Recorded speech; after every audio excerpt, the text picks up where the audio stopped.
자, 먼저 수권의 구성인데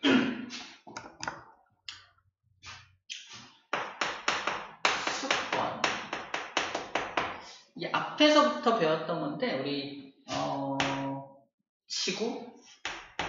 지구를 구성하는 시스템, 지구계라는 게 있어.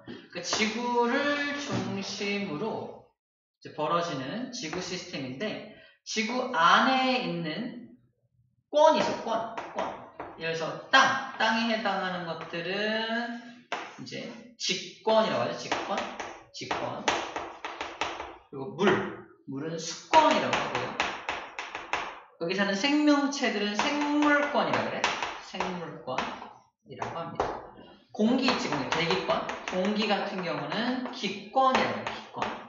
그래서 지구 내부에는 4개의 권이 있어. 4개의 권. 그중에서 우리 오늘은 수권에 대해서 배워보겠다는 건데, 자, 지구 시스템을 이루는 데 있어서 지구 바깥에서 우리 지구에 영향을 끼치는 태양이나 달이나 뭐 이런 여러 가지 지구 바깥에 있는 것들이 있죠.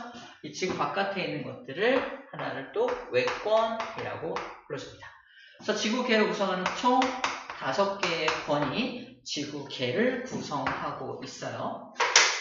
자, 그 중에서 우리 오늘은 수권에 대해서 배울 겁니다.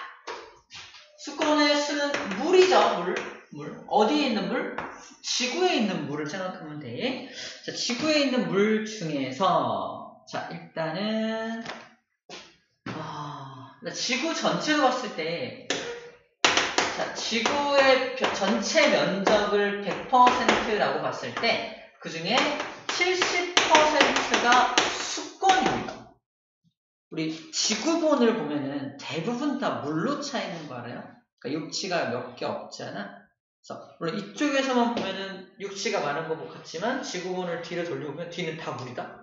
그래서 지구본을 보면은 지구에는 물이 차지하고 있는 면적이 훨씬 더 많구나라는 걸 알 수 있고 그 면적이 몇 퍼센트? 무려 70%라는 숫자를 기억해야 돼. 시험 문제 나오는 건 숫자들을 물어봐요. 그래서 약간 여기는 단순 암기적인 차원들을 많이 물어보니까 그런 것들을 보고 있을 거고요. 나머지 30%가 직권에 해당하겠구나라는 것도 볼 수가 있겠죠. 자, 그런데 표면적, 지구 전체를 봤을 때 표면적 차원이야. 바깥에서 보는 면적을 말합니다. 물론 지구에서도 물을 다 빼내면 전부 다 직권으로만 돼 있지. 근데 거기에 물이 차 있는 거잖아. 지구에서 물을 쫙 뺐을 때는 다 땅덩어리들인데 거기 이제 물이 채워져 있는 곳이 바다가 되는 거니까 표면적이란 그 바다들을 의미를 합니다. 수권은. 자, 이렇게 70%라는 거고요. 자, 그 다음에 물의 분포인데 이거는 생각해줘야 돼. 지구에 있는 70%를 차지하는 물을 생각해봐. 대부분은 뭘까? 1등. 다 바닷물이야, 바닷물. 해수라고 해. 해수가 가장 많이 분포하고 있어요. 바닷물이 가장 많이 분포하고 있어. 지구에 있는 물을 100%라고 봤을 때 진짜 웃기게도 바닷물이 차지하는 비율이 이만큼이 다 바닷물이야. 지구에 있는 물의 몇 퍼센트? 무려 97.47%가 해수입니다. 97.47%가 해수야. 나머지 몇 퍼센트밖에 안 남아? 나머지가 2.53%? 2.53%가 해수의 반대말이 되는 거예요. 해수의 반대말은 무엇일까요? 해수의 반대말.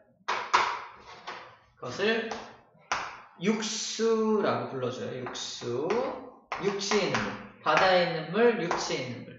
육지에 있는 물은 짜지가 않잖아. 짜지가 않아서 이것을 담수라고도 불러줍니다. 책에는 담수라고 써요. 담수. 그러니까 해수의 반대말은 담수라고 대부분 말을 많이 해요. 담수가 이제 2.53%야. 그리고 담수만 따로 떼가지고 또 이렇게 100으로 만들었을 때 담수의 대부분 2.53% 중에서 1.76%를 차지하는 거. 이게 바로 빙하. 우리가 이용할 그러니까 지구에 있는 해수 말고 짜지 않은 물 중에 또 대부분은 뭐다? 빙하라는 거야. 우리 빙하 먹어본 적 있어요? 안 먹었잖아. 나도 안 먹었거든. 다시 말해서 빙하도 우리가 이용할 수 있는 물은 아니라는 거야. 자, 이용할 수 있는 물을 찾을 건데 일단 해수도 우리가 이용할 수 없는 물이야. 당장 이용할 수가 없습니다. 해수 목마르다고 바닷물 벌컥벌컥 마시면 죽는 거 알아요? 죽어요. 갈증이 해소가 안 돼. 더 목말라. 왜? 짠 물이니까 짠 게 들어가니까 더 많은 물을 요구합니다. 우리 체액의 농도를 맞추기 위해서 더 목말라. 절대로 목마르다고 바닷물 벌컥벌컥 마시면 큰일 납니다. 더 빨리 죽어요.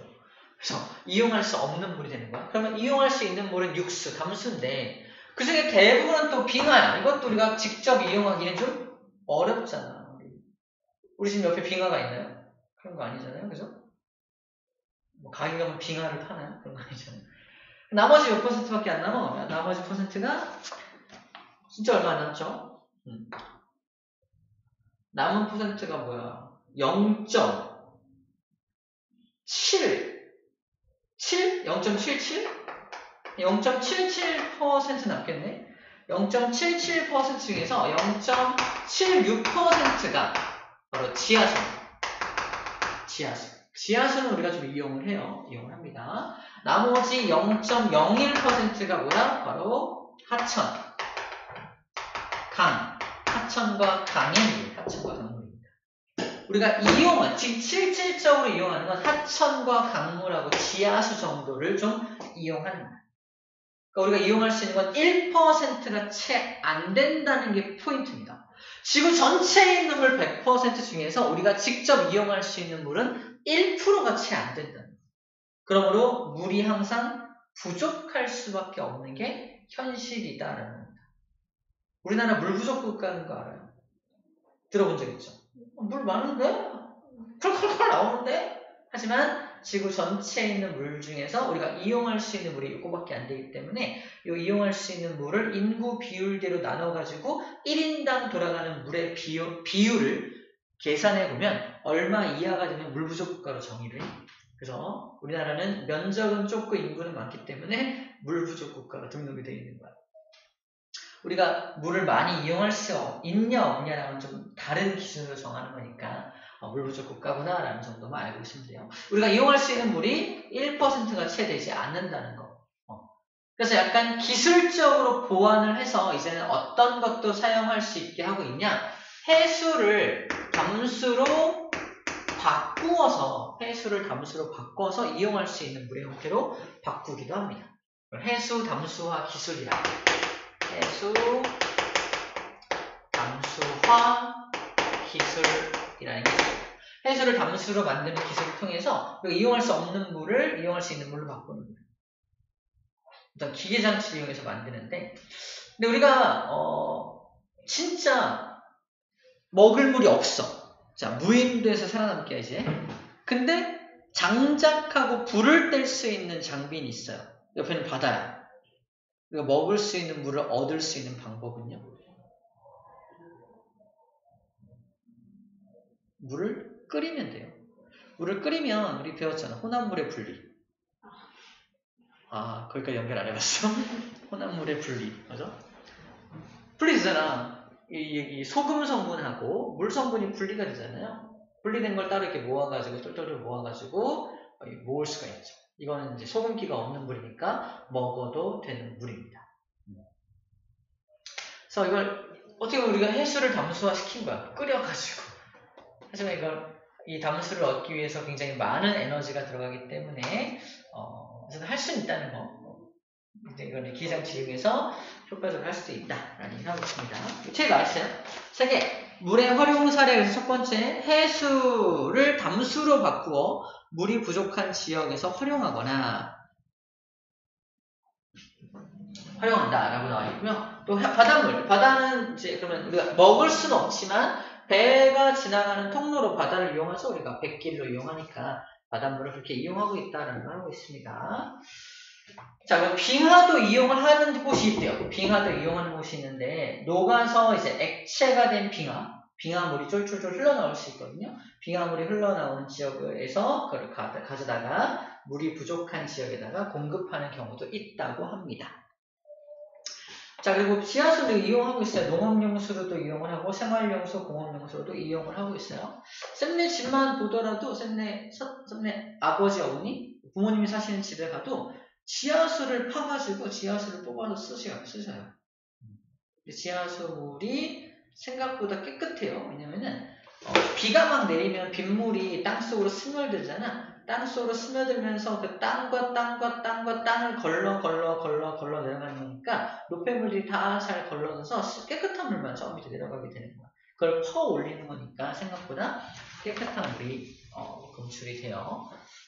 그래서 지하수 사용할 수 있다는 거. 그리고 대부분의 우리가 쓰는 물은 하천수와 호수물을 사용을 합니다. 하천수, 강물, 호수물 쓰는데 정수하는 곳 있잖아요. 정수처리장. 이게 하천물하고 호수물 같은 거 강물을 끌어와가지고 약간 더러울지 모르니까 거기서 노폐물 가라앉혀서 없애고 약물 처리해서 세균 죽이고 해서 깨끗하게 만들어서 우리 가정에 수돗물이라는 이름으로 공급하는 거예요. 수돗물. 그래서 수돗물이 뭐냐면 바로 요거 하천물과 강물을 끌어다가 깨끗하게 정화시켜서 공급하는 물인 겁니다. 됐죠?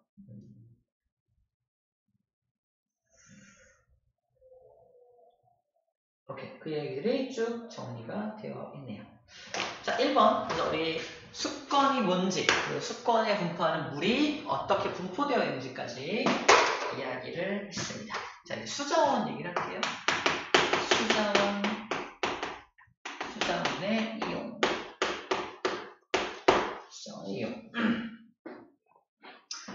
자, 수자원은 물 자원이잖아. 이 자원이라는 말은 사람에게 유용하면 자원이라고 표현을 하고 사람에게 유용하지 않으면 자원이라고 표현하지가 않아요. 그러니까 사람 중심적인 단어다라는 거 먼저 기억하고, 그럼 물을 사람이 이용할 수 있게끔 어디 사용하냐? 농업용수. 농사 지을 때 많이 쓴대요. 농사 지을 때 많이 쓰고요. 유지용수. 이게 좀 생소하죠? 유지는 뭐지? 그 다음에 생활용수. 생활용수는 우리가 생활할 때 쓰는 거잖아. 생활용수를 사용하고요. 제가 공업용수. 공장에서 공업용수로도 사용을 합니다. 자, 일단 수자원은 이 4가지로 사용을 하게 되는데, 지금 쓴 요 순서가 많이 쓰는 순서야. 많이 쓰는 순서. 농업용수로 우리나라가 농업용수로 가장 많이 사용한다는 거야. 우린 잘 모르겠지. 우리 도시에 살고 있으니까 농사 지을 때 물이 많이 필요한가? 이렇게 되는데 실제 농사 지을 때는 특히 논농사 같은 경우는 물을 가득 담아놓고 이렇게 거기다가 이제 벼를 심잖아요. 그래서 물이 굉장히 많이 필요하고 그리고 비가 내리고 하는 것들도 다 이제 그 식물에게, 그 농작물에게 들어가니까 농업용수로 수자원이 가장 많이 이용되고 있다. 우리나라. 그다음 유지용수는 뭐냐면 하천으로서의 기능을 유지하기 위해 필요한 물인데, 하천의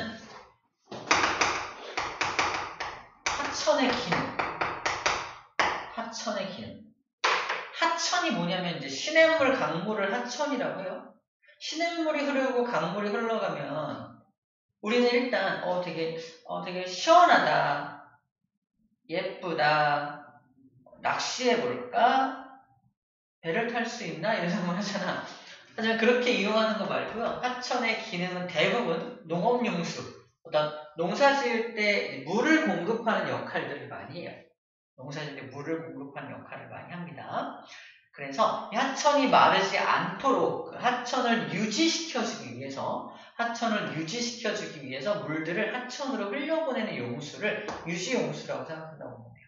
하천이 말라버리면은 다른 것들을 사용할 수 없으니까. 하천이 말라버리면 생활용수, 수돗물을 만들기 위해서 끌어올 물도 없잖아. 그래서 하천을 유지하기 위해서 필요한 어떤 물, 그걸 유지용수라고 보면 될 것 같아요. 하천의 기능을 유지시켜주기 위한 용수, 유지용수.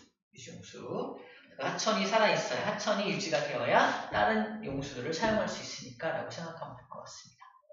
그 유지용수구나 라는 거고요. 생활용수는 이제 일상생활에 사용하는 용수들을 말을 하고요. 공업용수는 공장에서 물건 만들 때 이용하는 물들을 공업용수라고 합니다. 그래서 이 순서를 좀 기억해야 돼. 우리가 생활용수가 왠지 굉장히 많이 쓸 것 같잖아. 하지만 1번, 2번이 따로 있다는 거. 이걸 좀 기억해야 됩니다. 상식, 우리가 알고 있는 일반 상식과 좀 다르죠. 자, 퍼센트도 나와 있는데 농업용수가 41%를 차지하고 있고요. 유지용수가 33%를 차지하고 있고 생활용수가 20%, 공업용수가 6%를 차지하고 있다라고 적혀져 있습니다. 그래서 우리나라는 농업용수를 제일 많이 쓰는구나를 꼭 기억해 주어야 합니다. 자, 마지막 수자원의 가치. 수자원에 이건 말하지 않아도 뭐 얼마나 가치 있는지 알 수 있는데, 얼마나 가치 있냐? 물이 없으면 우리 일단 죽죠. 뭐 우리가 먹고 살 수 있는 물이 없으면 죽게 됩니다. 그래서 이 가치가 이런 것들, 농사를 지을 때, 생활할 때, 물건을 만들 때 꼭 이용이 되기 때문에 굉장히 필요한 것이다라는 게 수자원의 가치고, 그렇다면 수자원, 우리 이 물이라는 자원, 이것도 일종의 자원이니까 없으면 안 되잖아. 그러므로 이거를 수자원을 뭐 해야 된다?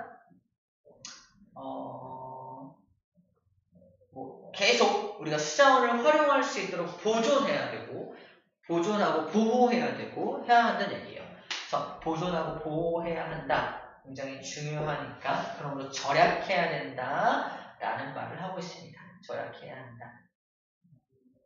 그리고 하천수하고 강물에 비해서 지하수의 비율이 무려 76배 정도 많죠. 이렇게 비교하면 76배 많으니까 우리 지하수의 가치도 굉장히 높다라는 말로 마무리를 짓고 있습니다. 수자원이 그렇게 가치 있는 것이기 때문에 우리가 할 수 있는, 수자원을 보존하는 우리가 할 수 있는 건 뭐가 있을까? 첫 번째, 양치나 세수할 때 물을 흘려서 이렇게 양치 세수하는 게 아니라 이렇게 받아놓고, 일정량 받아놓고 하면은 좀 절약되지 않을까라는 말을 하고 있고요. 이건 약간 과학이라기보다 기술 과정 이런 느낌인데, 아무튼 그다음에 손을 씻을 때도 수도꼭지 잠그고 이렇게 비누칠 할 때 수도꼭지 틀어놓고 많이 이렇게 하지 않아요. 수도꼭지 닫아놓고 비누칠 다 한 다음에 다시 열어서 손 닦아라 이렇게 하고 있고요. 물 마실 때도 먹을 만큼만 담아서 마시고, 빨랫감을 모았다가 한꺼번에 빨래하는 게 물이 좀 절약된다고 하고요. 변기 물통의 벽돌을 무슨 70년대야. 변기 뒤를 이렇게 열면은 물이 채워져 있는 거 알아요? 본 적 없죠? 요즘엔 다 이렇게 빌트인 돼 있어갖고, 이제 변기 뒤에 이제 뚜껑이 있어요. 뚜껑 열면 이렇게 물이 가득 채워져 있고, 이게 우리가 이렇게 탁 누르잖아. 누르면 이렇게 물이 쫙 내려가면서 이렇게 씻어서 내려가는 건데, 여기 물이 이만큼 채워져 있으니까 너무 아깝다는 거죠. 그래서 어른들은 벽돌 같은 거 하나를 넣어가지고 벽돌의 부피만큼 물을 절약하는 거야. 벽돌이 들어간 만큼은 거기는 이제 어쨌든 물이 요만큼까지 차는데, 이런 느낌이지? 이만한 통에 물이 이만큼 채워져야지 멈추거든요. 물이 이제 콸콸콸 나오다가 벽돌을 집어넣으면 벽돌이 있는 것만큼은 물이 덜 들어갈 거 아니야? 그래서 여기까지 차면 물이 멈춥니다. 멈추고 나서 이거 갖다가 이제 변기물을 흘려보내는 거지. 물을 절약하기 위해서 벽돌을 넣으면 좀 물이 절약돼 이렇게 얘기를 하고 있는 거예요. 요즘 잘 안 하는데 시골 가면 좀 많이 하지. 그 다음에 목욕한 물, 쌀뜨물 같은 것들을 재활용한다. 그러니까 목욕하고 남은 물 그냥 버리지 않고, 그 다음에 쌀뜨물은 이제 쌀을 씻고 남은 물 있잖아. 그냥 버리지 않고, 쌀뜨물 같은 경우는 설거지할 때 많이 이용을 하고요. 그다음에 목욕하고 남은 물은 여기다 부어요.